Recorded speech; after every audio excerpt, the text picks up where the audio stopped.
돈이 되는 뉴스 시작합니다. 한국투자증권 이프랜드예요. 김민진 차장과 함께합니다. 안녕하세요. 안녕하세요. 네, 먼저 한미반도체 보겠습니다. 엔비디아 쪽으로 12단 HBM3 TC본더 독점 공급 계약 소식인데 단독 보도까지 저는 확인을 했거든요. 근데 확정인가요? 저도 뭐 단독 보도 내용까지만 보고 와서 예, 다음 보겠습니다. HBM이라는 게 결국에 AI 반도체이죠. 이쪽 산업이 계속해서 성장할 것이라는데 거의 이견이 존재하지는 않는 것 같습니다. 주가 상황인데 미리 어느 정도 올랐을까? 그리고 호흡을 가다듬고 있는 AI 반도체 쪽, 우리는 어떤 시각으로 봐야 할까라는 고민이 남습니다. 어떻게 보십니까? 예, 우선 이제 내용만 놓고 봤을 때는 엔비디아의 TC본더를 독점 공급해? 이렇게 이제 이해가 되지만은 사실 이제 SK 하이닉스 장비 물량이라고 보시면 될 것 같고요. 뭐 잘 아시다시피 이제 HBM이라는 것 자체가 어떻게 보면은 이제 나온 지는 상당히 오래된 기술입니다. 그런데 이제 뭐 여러 가지 이슈로 인해서 뭐 어떤 기업은 선택을 하고 어떤 기업은 선택을 하지 않고 이랬었다가 SK 하이닉스는 이 기술을 어떻게 보면 끊임없이 발전을 시켰고 이러한 부분들을 바탕으로 지금 이제 엔비디아의 H100이라고 하는 GPU 쪽에 납품을 할 수 있는 역량까지 만들어낸 HBM3 쪽에 상황이 진행되고 있다 이렇게 보시면 될 것 같고요. 그 HBM3를 납품하기 위해서 필요한 TC본더라는 장비를 한미반도체는 SK하이닉스와 공동 개발을 했고요. 그렇다라고 한다면은 당연히 GPU의 물량 증가와 함께 SK하이닉스의 반도체 물량이 늘어날 것이고 이 물량을 만들어내기 위해 필수적인 장비라고 할 수 있는 TC본더는 당연히 공동 개발한 한미반도체의 물량이 들어가는 게 맞습니다. TC본더가 뭐예요? TC본더는 뭐 말씀드렸듯이 이제 기술적으로 봤을 때는 여러 가지 이제 압축한 이 후공정 쪽 관련된 장비 내용이라고 보시면 될 것 같은데 말씀드렸듯이 뭐 기술적인 부분이야 하나하나씩 설명을 드려봤자 사실은 내용 자체가 쉽지는 않은 부분이 있을 것 같고요. 말씀드렸듯이 이제 결국은 일전에도 한번 언급을 드렸지만은 우리가 이제 전공정이라는 과거에 이제 뭐 3나노, 5나노 이런 것들에서 결국은 이제 추가적인 미세화 공정 자체가 만들어내는 여러 가지 발열의 이슈라든지 이런 것들을 잡지 못하다 보니까 3D 패키징을 비롯한 후공정 쪽으로서의 전망들이 좀 밝아지고 있는 상황이고 이러한 부분들과 함께 본딩 장비라든지 이런 것들을 하고 있는 기업들의 수요가 늘어나고 있다고 보시면 될 것 같습니다. 주가 반응이 왜 이러느냐 이렇게 생각을 하시는 분들이 있으실 수도 있을 것 같아요. 오늘 이제 개장 초반만 하더라도 한미반도체를 필두로 해서 지금 주가가 굉장히 좋은 반도체 기업들이라고 할 수 있는 뭐 이오테크닉스라든지 아니면 ISC, 뭐 TFE도 마찬가지고요. 이런 기업들이 주가가 세게 올라왔었다가 지금은 이제 상승폭이 거의 다 둔화된 상황이죠. 이것에 대한 이해는 결국은 이제 2차전지 관련주들이 지금 올라오기 있기 때문이 아닐까 이렇게 봐야 될 것 같아요. 결국은 이제 2차전지 관련주, 반도체 관련주 마찬가지지만 주가가 많이 올라오면서 공매도 수량도 좀 늘어난 상황 속에서 결국은 주가의 변동성이 커질 수 있는 구간이라는 측면에서 두 개 간의 지금 수급 간의 힘싸움이 많이 벌어지고 있는 상황이거든요. 그런데 이제 개장 초반 2차전지 관련주들이 밀렸었다가 지금 이제 반등 시도를 하고 있다는 거죠. 그렇다라고 한다면은 결국은 좋은 뉴스가 나왔었던 종목 쪽에 차익 매물이 나올 수도 있다라고 이해를 해보시면 좋으실 것 같고요. 아까도 말씀드렸지만은 이 내용 자체가 이제 단독 보도 타이틀로 달고 나왔지만은 결국은 이제 한미반도체의 이러한 기대감은 사실은 상당 부분 주가에 녹아 들어가 있다라고 보는 게 맞을 것 같고 더 중요한 이제 실적이라는 측면에서 봤을 때 지금 반도체 기업들의 실적이 그렇게 좋지 못하다는 점 이러한 부분들이 오늘 차익 매물의 역할을 좀 하는 게 아닌가 이렇게 판단을 해봐야 될 것 같습니다. 요 기사도 있네요. 삼성전자가 구글, 아마존의 HBM 공급 소식. 이게 어젠가 그젠가 나왔던 이슈인데 이것도 추가 확인은 필요해 보입니다만 어찌되었든 HBM이라는 키워드가 시장에 이제 화두인 것만은 분명해 보입니다. 다만 주가는 선반영이 어느 정도 돼 있기 때문에 한 번씩 이 기세 싸움으로 배터리와 반도체가 수급이 이동하면서 그렇죠. 예, 움직이는 그런 경향을 보인다 이렇게 진단을 해주셨습니다. 결국 수급 문제인데 수급 상황을 봤을 때 투자의 관점에서 반도체는 어떤 의견 주시겠습니까? 사실은 워낙 이제 그 기업들, 가는 기업들이죠. 아까 예. 말씀드렸던 몇몇 개 기업들이 잘 안 밀리면서 주가가 계속 가고 있는 상황이기 때문에 여기도 마찬가지로 참 매도의 타이밍을 잡아내기란 굉장히 어려운 부분이 있을 것 같습니다.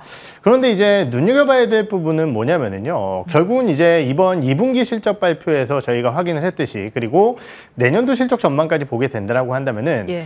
분명한 것은 디램 쪽에 반등은 생각보다 굉장히 빠르게 나타나고 있습니다. 맞아요. DDR5의 가격 상승이라든지 이러한 부분들을 바탕으로 해서 범용 디램 같은 경우도 사실은 가격이 올라갈 가능성까지 점쳐지고 있는 상황이거든요. 범용 디램이 어디에 많이 들어가나요? DDR4 같은 경우는 이제 가장 매출 비중이 높은 쪽은 스마트폰하고 서버용이라고 보시면 될 것 같은데 서버 쪽 같은 경우는 지금 하반기에 약간 우려감은 있지만은 예. 스마트폰 디램 같은 경우는 재고도 많이 줄었고요. 오. 거기에 더해서 이제 뭐 잘 아시다시피 하반기에 예. 중화권, 우리나라 같은 경우는 폴더블 그리고 애플 쪽의 휴대폰까지 나오게 되면서 이 빅그로스 기준이라고 할 수 있는 용량이 큰 디램 쪽에 수요가 늘어날 가능성이 있다라는 부분이겠죠. 예. 그래서 이런 것들을 좀 종합적으로 고려해 본다라고 한다면은 반도체 업황이 돌아서는 건 맞다. 이러한 부분들을 판단해 봐야 될 것 같고요. 예. 다만 이제 아까도 말씀드렸지만 주가라는 측면에서 봤을 때 상당 부분 종목군들이 좀 올라왔다라는 측면에서 봤을 때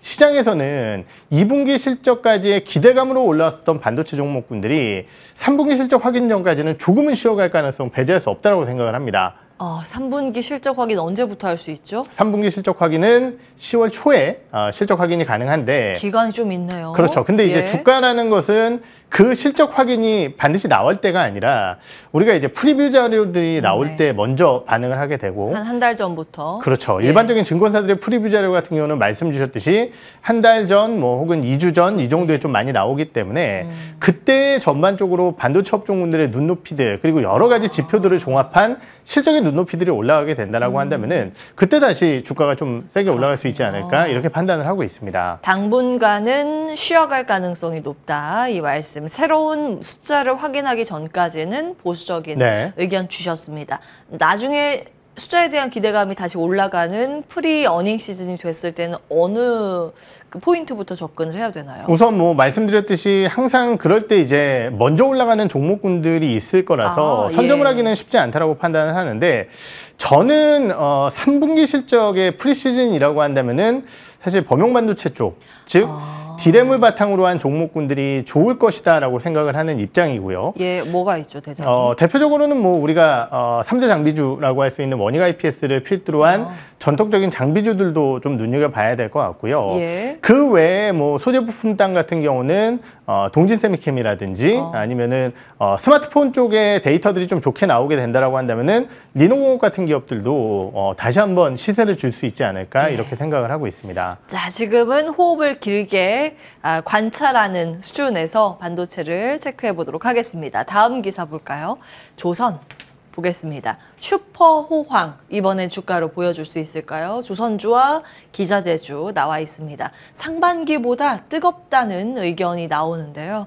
한국조선해양 연간 수주 목표액과 수주 실적이 있는데 달성 벌써 90% 네. 이상 넘겼고요. 삼성중공업은 66%, 하나오션은 15% 달성을 한 상황입니다. 다음 보겠습니다. HD 한국조선해양과 삼성중공업의 2분기 실적입니다. 매출과 이익단 보시면 이제 흑자 전환해서 돌려 올라가는 추세가 확인이 되고 있습니다. 여기도 마찬가지로 플러스 전환이 돼 있죠. 다음 보겠습니다. LNG 운반선이야 우리나라가 원래 잘하던 데인데 네. 메탄올 추진선에 대한 긍정 평가도 요즘 계속 추가되고 있습니다. 이게 기대감이 아니라 실제 수치가 찍히고 있다. 이런 관점인데 어떻게 보십니까? 네, 조선주들 같은 경우는 연초 뭐 말씀드렸듯이 여러 가지 이제 일회성적인 충당금, 특히 이제 재료비 상승이라든지 이런 것들을 충당금으로 쌓아놨기 때문에 예. 결국 그 부분만 안정화되면은 실적은 분명히 흑자가 나온다 이런 말씀을 좀 드렸었던 것 같고요. 그런데 이제 아무래도 수주 산업이다 보니까 실적의 연속성, 즉 지금 수주를 받아서 2, 3년 뒤에 매출액을 발생시킬 수 있을 만한 먹거리들을 많이 만들어낼 수 있을 것이냐, 이것이 1차적인 상승 이후에 2차적인 조선주들의 주가 상승을 가르는 요인이 될 것이다. 이런 말씀을 좀 드렸었던 것 같습니다. 예. 물론 이제 이번 1분기, 2분기까지의 실적 흐름을 보면서 삼성중공업이라는 기업이 2개 분기 연속 실적 흑자를 만들어냈지만은 사실 일부 일회성적인 이익은 있었다라고 볼 수 있을 것 같고요. 예. 다만 이제 긍정적인 요소라고 한다면은 결국 배값이 본격적으로 상승을 하기 시작한 배들의 건조 진도율이 나가기 시작을 하면서 관련 매출액이 반영이 되면서 원재료 값이 좀 변동이 되더라도 네. 조선주들은 좋은 실적을 올릴 확률이 높다라는 점, 펀더멘탈에 걱정은 첫 번째 없다라는 것이고요. 예. 두 번째는 여러 차례 말씀을 드렸지만 결국 이제 수주 상황이 굉장히 중요한데 우리가 이제 1분기까지 굉장히 걱정했었던 부분 중에 하나가 조선사들의 수주 달성률이 굉장히 낮다라는 것 첫 번째. 두 번째는 그 수주 목표량 자체가 작년 대비해서 떨어진다라는 것, 이 두 가지가 예. 우려였습니다.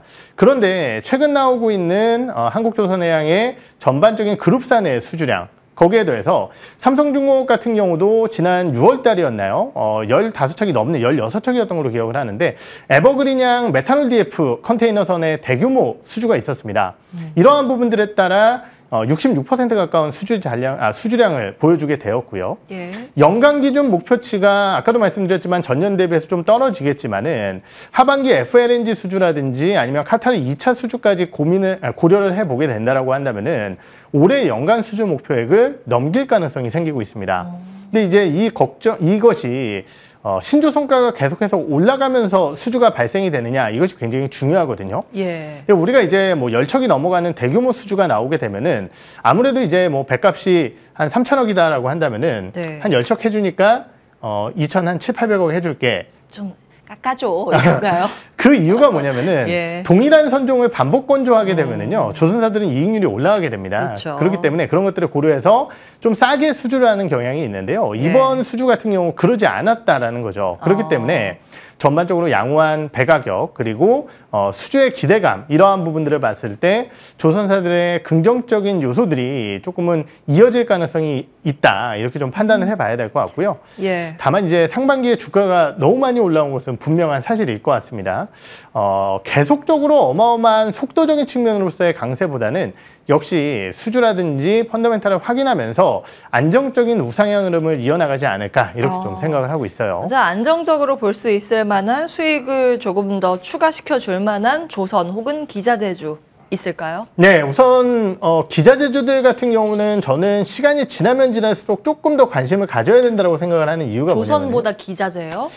그 이유가 뭐냐면요. 예. 지금 이제 아까 말씀드렸듯이 카타르 2차 수주가 남아 있다라는 거죠. 네. 그러면 이제 시장에서는 결국은 카타르 LNG 운반선에 대한 수주와 국내 기업들의 대규모 수주와 함께 예. 본행제 관련 기업들이 관련 수주와 함께 한번 크게 움직일 가능성이 있다는 측면에서 관심을 갖고 있는 상황이고요. 예. 다만 이제 안정적인 펀더멘탈을 기반으로 실적이 좋아지는 기업들, 본행제들은 원래 업황이 어려울 때도 잘 버텼었고 예. 지금도 좋아진다 하더라도 캐파에 한계가 있기 때문에 사실은 뭐 많이 좋아진다 이런 것들은 좀 애매할 것 같고요. 예. 펀더멘탈 기준으로 봤을 때는 조선사들이 조금 더 낫다라고 저는 생각을 하는 입장입니다. 그렇기 때문에 모멘텀적인 측면에서는 아까 말씀드렸던 본행제 기자재 관련주들을 좀 보시겠고요. 조선주들 같은 경우는 여러 개의 기업이 있지만은 현재 시점에서는 삼성중공업이 가장 좋지 않을까 이런 생각을 하고 있어요. 왜요? 주가가 이제 가장 많이 올라와서 약간 부담이 되기는 한데 뭐 예. 하나오션 대비해서 많이 올라왔다고 하기는 어렵겠지만 최근 추세는 가장 좋은 기업이라서 부담이 되긴 하는데 이런 생각을 좀 해봤어요. 지금 이제 시장이 예. 약간 미운 오리 새끼. 아, 예, 소외주들 그렇죠. 주목하죠. 예. 삼성중공업은 무려 10년 동안 소외를 받았었던 네. 기업입니다. 삼성 엔지니어링 같은 경우도 거의 비슷한 시기에 소외를 받다가 최근에 신고가 계속 치고 나가고 있는 상황이고 예. HD현대중공업이라든지 이러한 현대중공업 그룹 같은 경우는 그나마 훨씬 더 양호한 펀더멘탈을 바탕으로 주가가 버텼었던 기업이다라는 거죠. 예. 거기에 더해서 이제 수급적인 측면을 봤을 때도 최근에 연기금이 가장 빠르게 지분을 높여나가는 기업이 삼성중공업이고요. 네. 아까 말씀드렸듯이 상반기의 수주, 거기에 더해서 FLNG와 같은 이제 부유식 설비라든지 이런 것들을 다 할 수 있는 역량까지 좀 고려를 해봤을 때는 삼성중공업의 매력도가 높지 않을까 이렇게 생각을 하고 있는 상황입니다. 자, 포인트 다시 한번 정리하겠습니다. 미운오리 뭐라고요? 새끼 하면 안 되나요? 미운오리 새끼? 아니요. 그게 미운오리 새끼의 투자 포인트로 삼성중공업 말씀을 주셨습니다. 자, 다음 넘어가겠습니다. 많은 분들 아마 배터리 관심 있으실 텐데 일단 동박으로 시작해서 배터리까지 이야기를 확장해서 나눠보도록 하겠습니다. 국내 주요 동박 업체 공장 증설 현황인데 SK 넥실리스와 롯데에너지 머티리얼즈, 솔루스 첨단 소재 해외 거점들이 좀 나와 있습니다. 곳곳에 위치해 있고 북미 진출은 이 두 곳은 검토 중이고 캐나다 퀘벡 공장 건설을 하고 있는 상황입니다. 솔루스는요. 다음 보겠습니다. 자, 구리도 핵심 소재에 포함이 된다는 그런 분석 속, 뭐, 한미 향하는 동박 업계? 이게 뭘까요? 미국을 향하는, 그렇죠. 미국이겠죠. 예. 미국을 향한 동박 업계죠. 이제 건설을 하고 있거나 할 예정이거나 검토를 하고 있다. 뭐 이런 차원에서 주목을 받고 있습니다. 어떻게 보세요? 동박이 사실 많이 쉬기는 했는데. 그죠. 그리고 이제 뭐 어제 실적 발표라든지 최근 실적 발표한 기업들의 실적이 그렇게 좋지 못하다 보니까 동박업계들 같은 경우는 주가가 좀 아쉬운 상황인데요. 우리가 이제 몇 달 전 이 분리막이 IRA에 부품으로 포함이 되면서 SKI 테크놀로지라든지 아니면 WCP 이런 기업들의 주가가 상당히 좋은 모습을 보였습니다. 그렇다고 한다면은 핵심 소재로 포함되어 있는 이 구리 쪽, 특히 미국 같은 경우는 지금 동박을 생산하는 것이 거의 없어요. 자체 생산이. 수요가 늘어나는 상황 속에서 아무래도 바다 건너 물 건너 우리나라 제품군들을 가져오기가 사실 부담이 있다는 거죠.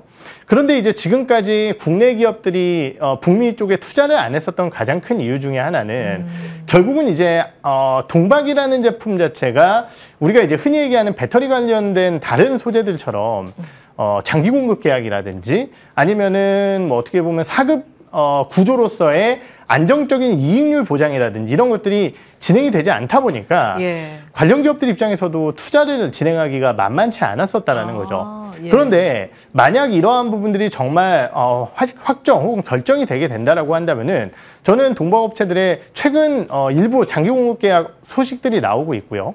거기에 대해서 미국 공장 건립까지 얘기가 나오게 된다라고 한다면은 분리막 관련된 기업들처럼 어느 정도의 주가 상승은 충분히 나타날 수 있다 이렇게 판단을 하고 있는 상황이고요.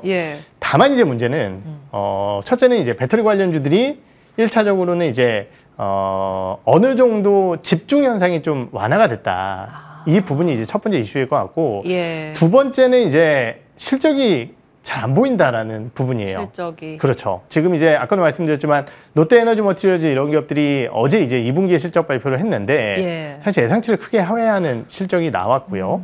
그 이유는 전방사, 그러니까 이제 고객사들의 가동률이 생각보다 빠르게 높아지지 않고 있는 상황입니다. 그러면은 사실은 공장만 짓는다고 해서 문제가 해결되는 것은 아니다라는 거죠. 그래서 이러한 부분들을 종합적으로 고려해 봤을 때 분명히 미국 쪽의 진출 니즈라든지 이런 것들이 있겠지만은 그런 것들을 못 하다 보니까 지금 디밸류에이션을 받고 있는 상황이고 결정이 났을 때는 어느 정도의 주가 상승이 가능하겠지만은 사실 기대감만 가지고 들어가기에는 현재 배터리 관련주들의 상황이라든지 실적이라든지 이런 것들이 부담스럽다 이렇게 정리를 해드려야 될 것 같습니다. 투자의 관점에서는 조금 더 거리두기가 필요하다 이 말씀 주시는 것 같습니다. 그렇죠. 아무래도 이제 뭐 언제든지 배터리 관련주들 올라오면서 낙폭 과대한 주가에 관심은 나타날 수 있겠지만은 사실은 배터리 관련주들이 올라갈 때 그럼 동박주들이 1등으로 갈까? 그거는 아니다라는 생각이 드는 거죠. 자, 그러면 다른 배터리주는 어때요? 지금 간략하게. 다른 배터리주들이요. 뭐 여기는 이제 수급 관련된 이슈기 때문에 뭐 이틀 빠지고 하루 이틀 올라오고 이러는데 뭐 사실